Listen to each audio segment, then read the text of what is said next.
Hello, this is Mike Lincolnauger here with First Coast Realty Associates and the Short Sale Specialist Network. I want to thank you guys for joining us in the listing package teleconference here. Again, I'm Mike Lincolnauger here. I got my start doing short sales several years ago in Northeast Florida, and I've had the opportunity to work with hundreds of homeowners in Northeast Florida here. And through the Short Sale Specialist Network, I've been working with thousands of homeowners around the country through that as well. Joining me for this teleconference is John Paul Ott and Ethan Gregory. You guys, introduce yourselves and what you do. Hey, this is John Paul. I personally screen the homeowners who come in here on the phone line and make outbound calls for the Short Sale Specialist Network. I personally screen thousands of people in Hartford. Hi, this is Ethan Gregory. I'm a realtor, and I am the lead processor here at First Coast Realty Associates. We have over 90 listings. I currently process all of them and manage the listings and do help with the Short Sale Specialist Network and coordinating a lot of these forms and helping out with some of the negotiation and processing here. Very good. So Ethan's worked with hundreds of different short sale files as well and forms and that sort of thing. That's his specialty. So what I'm real good at, I'm good at lead generation. I want to talk about lead generation first, and we're going to have JP talk about screening the sellers and also explaining the short sale process and also discussing the short sale process in detail as well. And then Ethan is going to go over all the different forms and documents that we're going to give you as part of this listing package here. So to start off first, lead generation. You know, there's several different ways to get leads here, and we're going to take you through, you know, to generating the business and getting the phones ringing, all the way to getting them to sign on the dotted line and get the listings. Now, a good short sale agent can take on potentially 20 or more listings a month. It's all about systems and knowing how to screen them and knowing how to complete the process. Now, lead generation, there's a few different ways to generate leads. I'm going to talk a little bit about going after notice of default leads and mailing postcards. And I'm going to talk about signs in the area, and I'm going to talk a little bit about internet marketing. First and foremost, we have the notice of default leads. Now, these are leads depending on what state you're in judicial foreclosure states such as Florida, where we're in. You know, it's actually a long, drawn-out process. These notice of default leads have been sent out a notice of default. They're several months behind by their lender. And other states have something similar to this. I'm going to also give you a couple of good resources in just a minute for this data. So grab a pen and paper, something to write with, you know, for these leads. There's two different kinds of notice of default leads or default leads. We have ones that are actually in full default. They've started the foreclosure process. A lender has started the procedures with them. And there's also ones where they're just now starting to be late on their credit. They're just like 30 months behind on their payments and that sort of thing. A couple different providers for these leads, and there's several different ones out there, including ones that will email you new ones on a daily basis. One of the big ones for online data, this is for actual notice of default leads, defaultresearch.com. They're a pretty large provider of notice of default leads. You can buy them in bulk by state, you know, by county, whatever you like. That's defaultresearch.com. They're a very good online provider. Now, another one is First American Data. Now, I've heard from several sources that First American Data is the provider. They have the actual software that does soft credit hits on everybody's credit reports and pulls out the data who is 30 days late or more, and most other people are actually just resellers of their data. Now, their site, you can go on there and purchase individual leads for like 18 cents a lead, or, you know, obviously there's discounts for buying in large bulk. But you can get very specific with the types of leads you want to go after. You can actually go after homeowners with mortgages, you know, with a minimum of a certain price for the balance of the mortgage. There's, you know, zip codes. You can get really specific on what kind of data you want to pull from them. So again, you have First American Data. Their phone numbers, I'm going to give you phone numbers here for First American Data, and yes, this is part of the same First American Title company out there as well. They also do lending nowadays. You know, they do everything. First American Data, though, number for them is 800-345-6600. 800-345-7334. That's 800-345-7334, or 714-250-6243. Another one I always like to give to is Mortgage Default Data. Mortgage Default Data, their phone number is 607-759-5058. 607-759-5058. So now you're probably saying, okay, we've got this information to get all of these leads for people who are faced with losing their homes, potential short sale candidates. What in the world do we do next?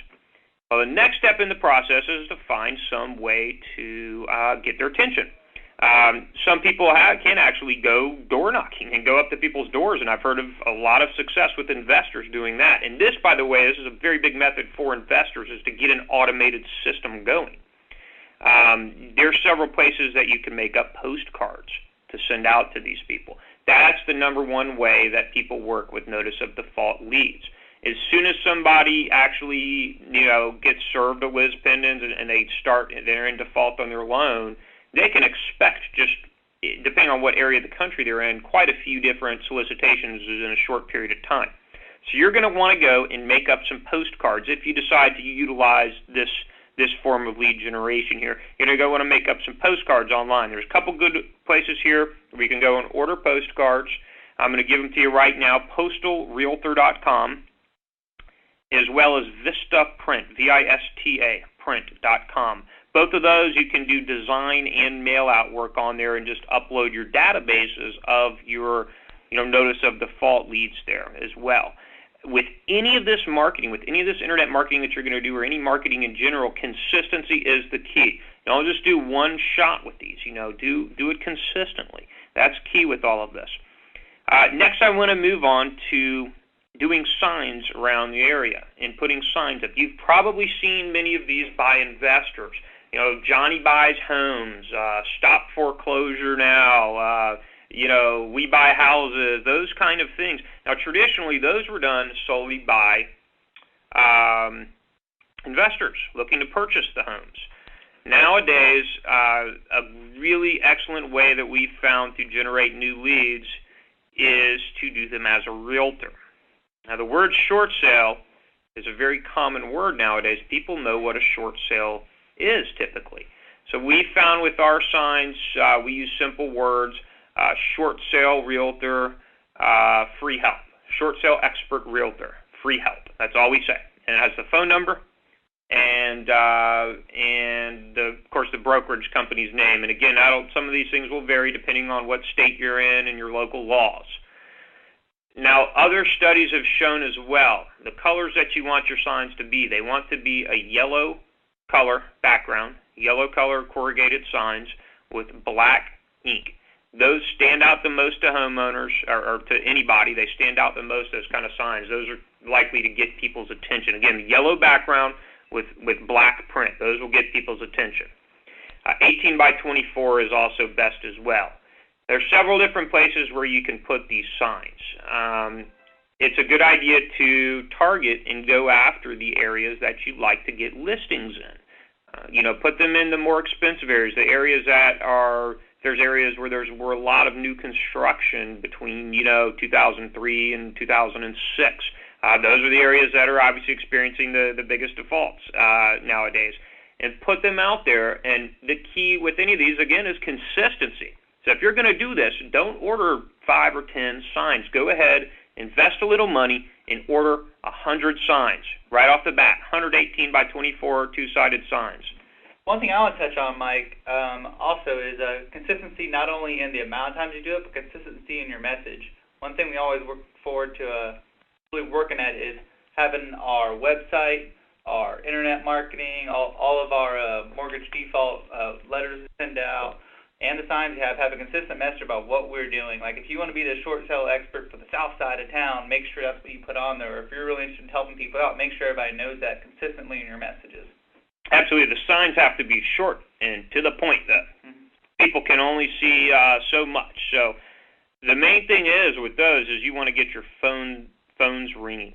Now, notice of default leads as well as the signs, those aren't the best quality leads, but you sometimes will get the most bang for your buck. What we find tend to be a little bit better quality leads is any kind of internet marketing and internet-generated leads that you get. Just because a lot of the times, if the homeowners contact you from the internet, they've done a little bit of research already. A lot of times they usually know kind of what a short sale is, and or your website hopefully is informative enough. We found that Craigslist is still a very, very good resource to generate leads from. You want to go on your Craigslist real estate services section, create a good flyer, lots of content on there, add lots of different language on there, and post a link to your main website on there. So that obviously would give them more information on your services, more information on the short sale process.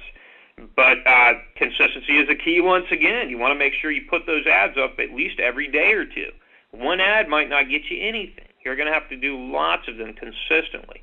And usually most people will find, some sort of combination of the different things that we've discussed here is going to work best for them.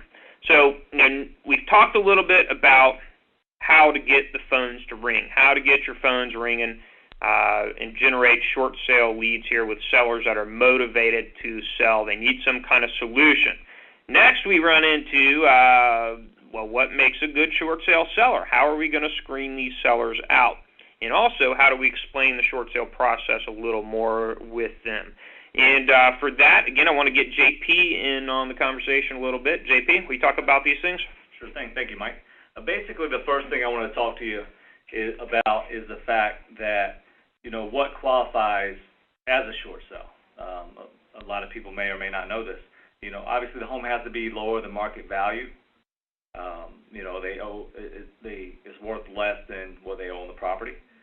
Secondly, the mortgage usually needs to be in or near default, but more and more the banks are becoming more liberal about not necessarily having to be late there. It really just depends on what the hardship is. And then finally, there has to be a hardship. There's so many things that can be considered a hardship. I'll just name a few real quick. One of the biggest ones right now with the economy and the way it is unemployment. This person has lost their job, or there's been a huge, or not necessarily huge, but there's been a reduction in income. Just to give you an example, like the whole state of California recently, they furloughed their state employees, so they had to take X amount of days off a year, and the people now have some of them are 10% pay cuts. A divorce, medical expenses, bankruptcy, death, relocation with the job or just a job transfer as well. Also, something that gets overlooked sometimes is major repairs on the home. Say if the roof or something like that is damaged, the person just doesn't have the capability to make the repairs to the home to make it a livable condition. That is something that the mortgage companies would consider as a hardship sometimes. Some things that the banks do not consider hardship are, this is a real big one that I get, hey, I'm $100,000 upside down, I want to sell my house. The key thing with a short sale is that you have to sell the house. It's not something that you just want to do. So, in other words, we always tell people a short sale is not for those that want to sell, only for those that have to sell their house. Sure. And then a couple other things too, just like someone that's not happy with their neighborhood, maybe there's been a crime rate increase or something, or they just don't like their neighbors. Think the bank doesn't care, unfortunately. And then, another one I get sometimes is they just live too far from work. They may question, where's the hardship when you bought the house and you live the same distance. It's a different thing if there's a transfer or relocation with job. It definitely has to be something considerable distance. So generally speaking, the first thing that you'll typically go after you introduce yourself to these folks on the phone is you're going to screen them for a hardship. So agents, listen clearly here. That's the first thing you got to do when folks call is just to make sure they are in a hardship and they're in a situation where they have to sell, because they are going to be asked to prove to their lender their hardship. And we'll go over the different documents and forms and things like that are required just to show, indeed, that they are in a hardship and they're literally forced to sell the property.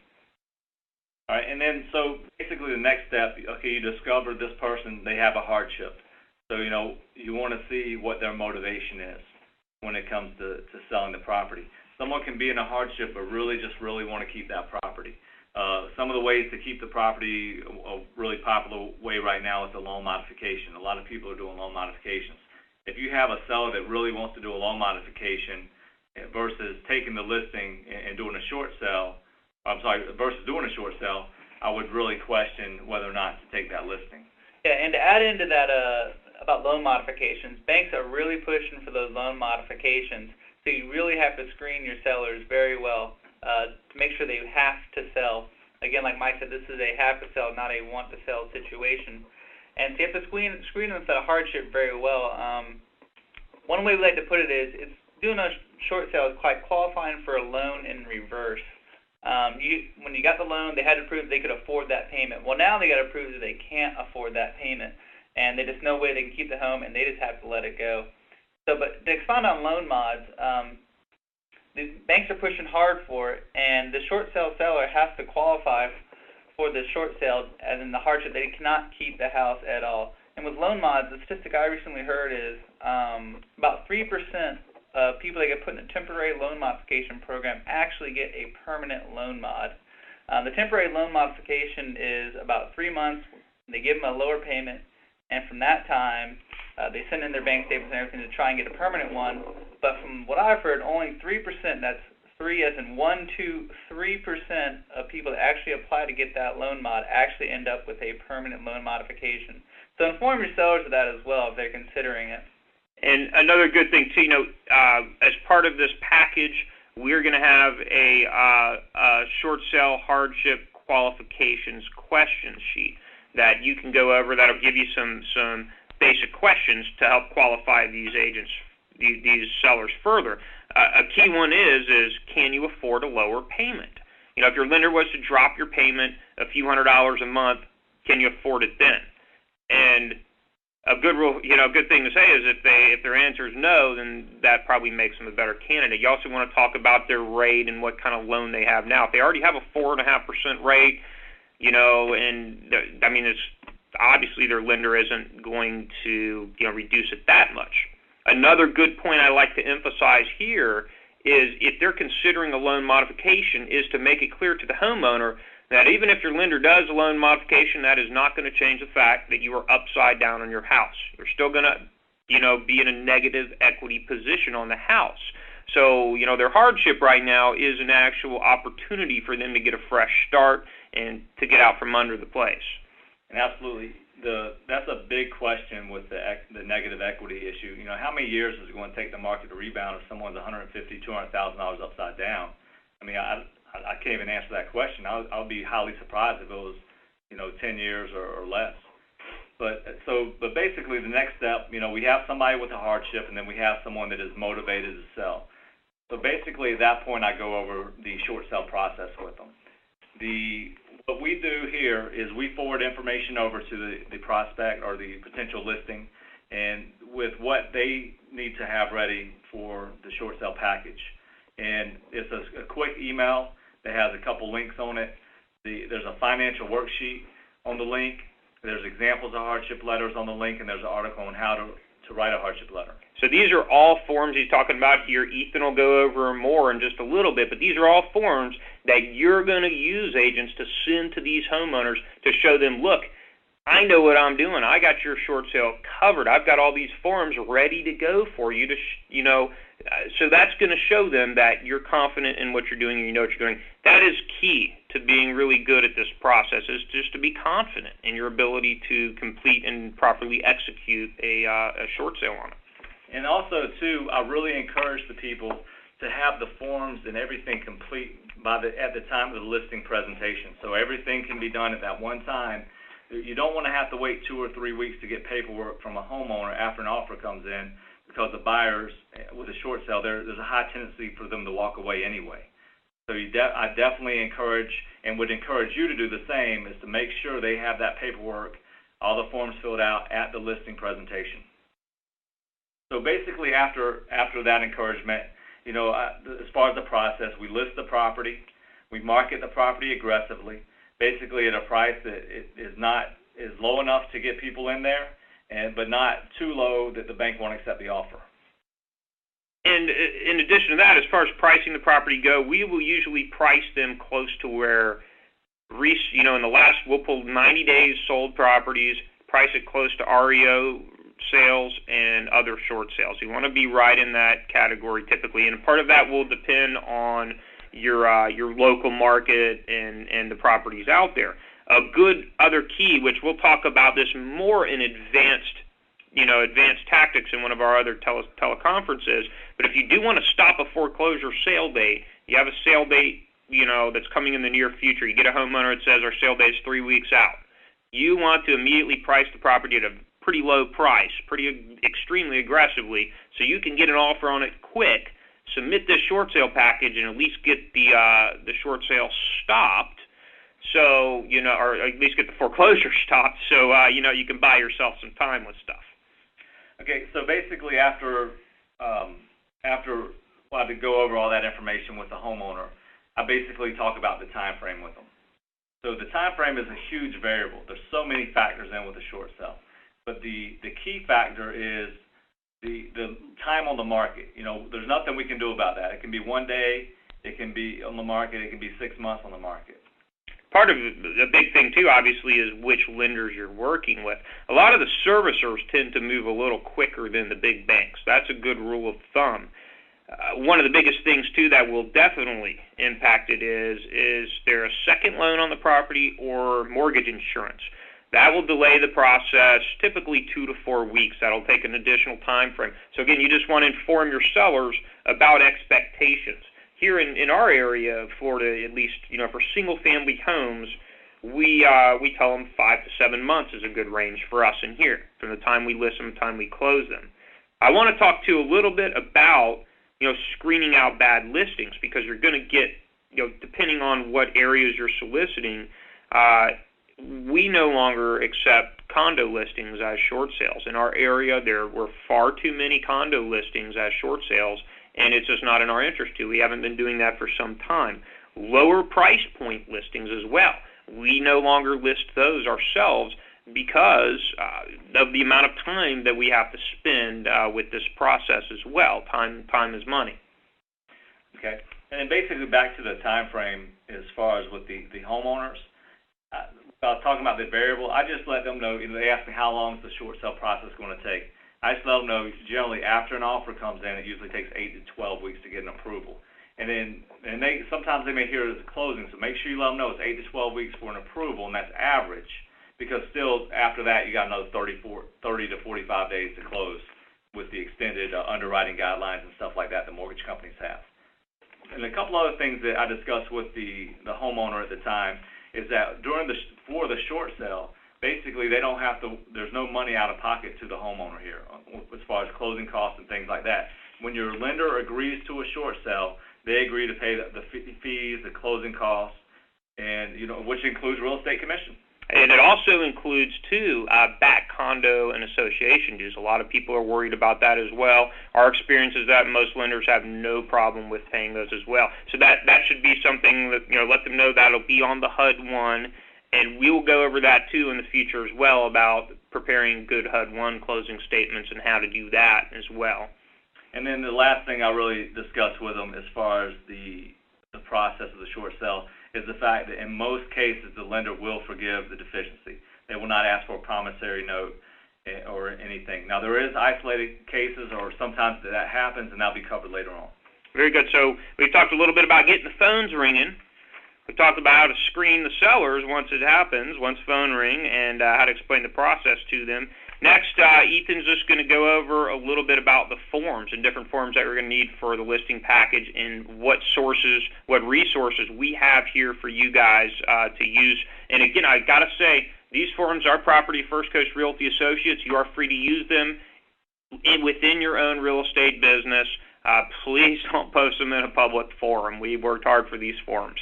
But Ethan, tell us a little bit about some of these different forms here and how they can use them. Thanks, Mike. Yeah, you should find these forms on our website that were sent to you when you signed up for our program. These forms are for you to use to be able to appear to the seller you're a professional, you're knowledgeable, you know what you're doing. Here is the information you need to receive so you can understand the short sale, because they can be very complicated, and these sellers can be very worried sometimes about their financial situation. You know, they think the big bad bank's going to come, kick them out the door, and kicking and screaming, and that's not the case. They need to understand what is going on.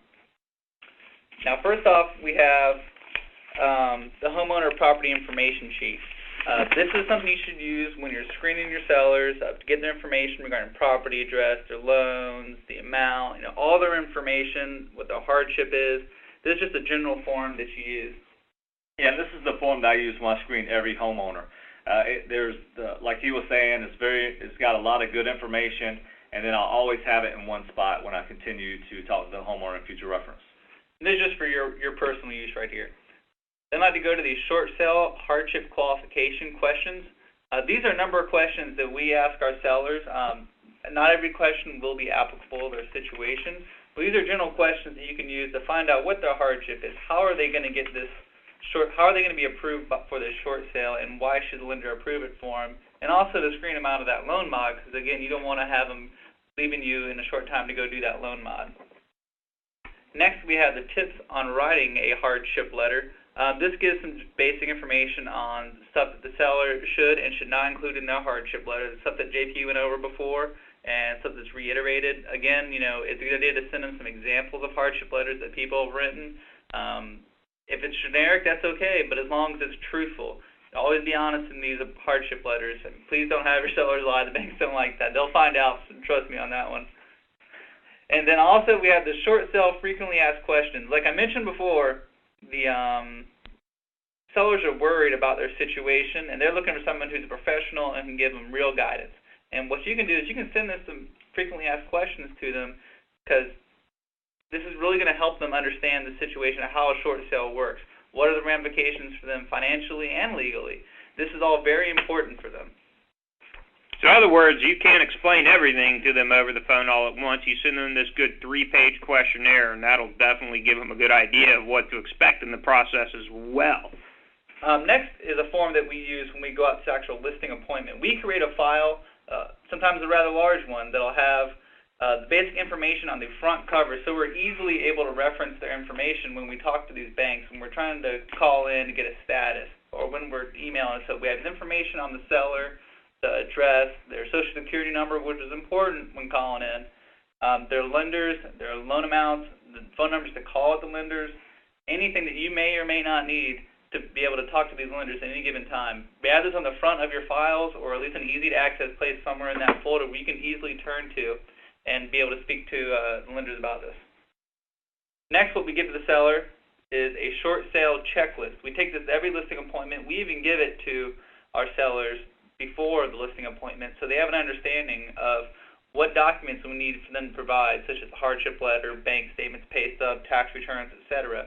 This is extremely important. We generally require that all of our sellers have all this information at the listing appointment, so we can immediately have this and not have to hunt them down later for the information. Let's just get it all at one time. So here's a checklist that you can use to be able to give to them so they can provide you with the information you'll need. One of those documents is the authorization to release information. This is an extremely important one. The two things that you absolutely have to walk out of the listing agreement with are, one, your listing agreement signed, because you're a good realtor, and two, an authorization to release information. This gives you the ability to speak with the lender on the seller's behalf regarding the short sale. It's a pretty basic form. It states the lenders, the loan number, the property address, and your name as an authorized party. Very important to get that. Immediately once you would list the property, send this document in along with the listing agreement to the short sale lender that you're going to be working with, so that immediately when you do receive an offer, you're able to call them up and talk to them about the seller and their problem. The next form is the financial worksheet. This is the seller's basic financial information the bank is going to request. Has the borrower's name, information, again, the social security number, their address and whatnot, their assets and liabilities such as bank accounts, if they have any homes, their debts, more than one home potentially, any automobiles they may have, their monthly income, I'll go over what they bring in, whether it's unemployment checks or whether it's alimony or whether it's just your regular gross salary. They just can't afford the home anymore, and that needs to be listed. And then there's also their expenses, such as what is the mortgage payment, if they have any rental property, if they have any automobile loans, credit card payments, utilities, insurance, medical expenses. All that's important for the lender to see what their expenses are and why they can't afford this home anymore. And then lastly is a form from the IRS called the Mortgage Forgiveness Debt Relief Act. This is very important for people whose primary homes you are going to be listing and selling. What it is back in 2007, the IRS and the government passed a law stating that if a primary homeowner sells their home using a short sale, they do not have to pay taxes on that perceived IRS gain if the lender is writing off that cost. It's a very important document for the sellers, so they understand their financial situation. They don't have to worry about paying any taxes on that forgiven debt. So in other words, it's good to inform these homeowners that they're likely going to be sent a 1099 for any deficiency in this transaction. You know, any loss their lender has, they're going to write it off. Don't panic when you get this thing in the mail, especially if it's your primary residence. You are covered. And we work with quite a few different, accountants who have told us, and homeowners as well, that there is a way to get it written off, even if it's not your primary residence, if it's an investment property or second home. What you want to tell these homeowners is talk to an attorney or an accountant, because you're not one. I don't know, maybe you are, but I'm not sure about that. Ethan, any more forms we got there? And to finish off on this Mortgage Forgiveness Debt Relief Act, it's Form 982 is the form they file with the IRS when they do receive that 1099. But again, that's in the document and for the seller's reading for you to give them. Again, all these forms are for you to look like a professional, very confident in what you're doing, and be able to give them an ease of mind knowing that everything's being taken care of by you. Absolutely, and that's the point of this entire our entire conferences and our training program here is to give you the confidence and the tools you need to list 20 or more properties a month and be a short sale pro. Now, as far as forms go, too, we do have another form section that's just for the preferred partner members of Short Sale Specialist Network that actually has all of the lender-specific short sale packages. There are short sale packages that are specific to each lender. Check out our preferred partner membership for more information on that. Okay, thank you, Ethan, as well as JP. A couple more things I'd just like to run through here real quick. In regards to screening out people, now I really want to stress that one of the main reasons why these tend to fall apart is divorce. Divorces tend to probably be the biggest cause of our short sales to fall apart in our experience. You get one person that's angry at the other, and they can prevent the whole thing from going through. So you want to make sure that any divorce cases that you get, while divorce is a hardship, make sure they're amicable. Make sure they're both on the same page. Both homeowners are willing to do whatever they got to do, and they just want to get done with this and escape a foreclosure by all means necessary. That's going to be key. Some people just, be very cautious with divorce situations. Also, another thing you want to be cautious towards, too, when you're screening sellers is if the sale date is just a couple weeks away. Ideally, you want to have some more time than that to get things done. And we'll go over, again, in the advanced marketing course that some tips to, get the dates postponed, the sale dates postponed, and to buy you more time. But for the main reason being, most people, if it's under like 2 weeks, you probably want to stay away from it as well. Now, one other thing that Ethan didn't mention as well in regards to another form that we have on here for you is the benefits of a short sale versus foreclosure form. Now, this is a great tool that you can give your potential sellers as well, just to show them some of the ramifications of a short sale and the ramifications of a foreclosure on their credit, as well as on current and future employment, getting a loan years up the road, the deficiencies, that sort of thing. A lot of these forms, too, by the way, guys, these could be very educational for agents as well. So make sure you really review these forms, and the majority of them you can see as well. There's a place where you can actually personalize them and put your company logo and your personal information on them as well, just to give them a customized look and to just make you show that you're organized professional. You know what you're doing in regards to short sales. So take a look at these forms, and I'm sure you'll find them very beneficial. So again, I'm just want to run through a couple more things again with you guys real quick. We had Ethan go over all the forms. Before that, we had John Paul go through all the general ways to qualify sellers and how to explain the process to them and that sort of thing. And before that, we went over different ways to get your phones ringing off the hook. Now, I want to, again, stress that consistency is the key. And whatever you do, those signs, those 18 by 24 yellow background, black print signs, get them in large quantities and put them up in distressed areas or areas that, there's high, there's a lot of people upside down. New construction areas in most parts of the country are just primed to do that sort of thing in. And also mailing out people that are in default or people that are late. You want to get them ideally that are, the sooner the better. You want to be the first guy in there. So if you can, even though they're a little more expensive to get the leads that are just a month behind, those are the ones that we suggest that you go after the most because obviously gives you the more time to be able to work the short sale with the lenders if they're not in full default in foreclosure proceedings. So you want to get fresh data. Again, I mentioned a couple of resources as well on there. Again, I'd like to thank everybody for listening and participating in our listing teleconference. Have a good day.